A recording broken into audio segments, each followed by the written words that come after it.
भारत और चीन के मिलिट्री कमांडर के बीच रविवार को वार्ता हुई।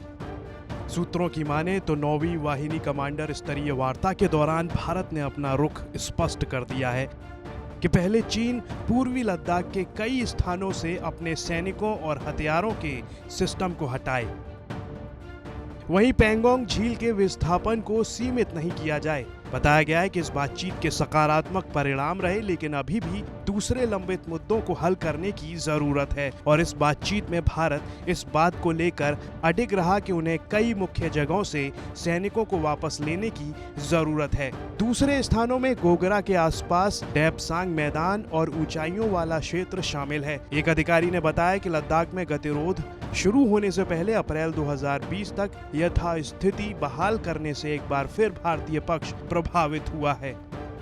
बता दें कि डेपसांग क्षेत्र में पिछले 5-6 सालों में चीन ने अपनी स्थिति मजबूत कर ली है और मौजूदा गतिरोध के दौरान एक और निर्माण किया गया जिसमें टैंक भी शामिल हैं।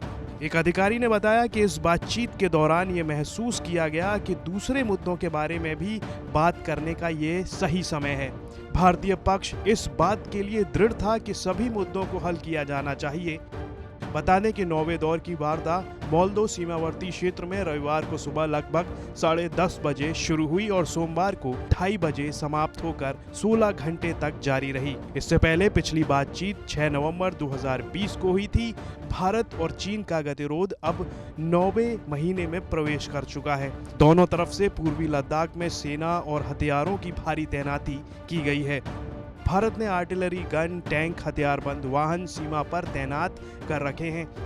दोनों देशों के बीच 9 राउंड की वार्ता हो चुकी है, लेकिन लद्दाख में गतिरोध का समाधान नहीं निकला है। दोनों देशों के बीच पिछले साल मई में तनाव तब शुरू हुआ जब पैंगोंग झील पर चीनी सेना ने अपना दावा बढ़ाना चाहा। इस दौरान चीन के अलावा भारत के भी कुछ जवान घायल हुए। 15 जून 2020 को गलवान घाटी में चीनी सेना ने विश्वासघात करते हुए पेट्रोलिंग पर गई भारतीय सेना पर हमला कर दिया। भारतीय सेना ने इस हमले का मुंहतोड़ जवाब दिया।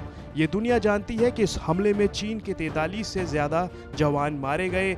उसने इस बात को स्वीकार किया, लेकिन मारे गए जवानों की संख्या बताने में चीन चुप्पी साध गया। फिलहाल प्रस्ताव के मुताबिक चरणबद्ध तरीके से विवादित इलाकों में गतिरोध खत्म करने के लिए फिंगर 4 से फिंगर 8 तक का इलाका कुछ समय के लिए नो पेट्रोलिंग जोन घोषित किया जाए। नो पेट्रोलिंग जोन होने पर दोनों देशों की सेनाएं इन इलाकों में गश्त के लिए नहीं आएंगी। ब्यूरो रिपोर्ट, भारत तक।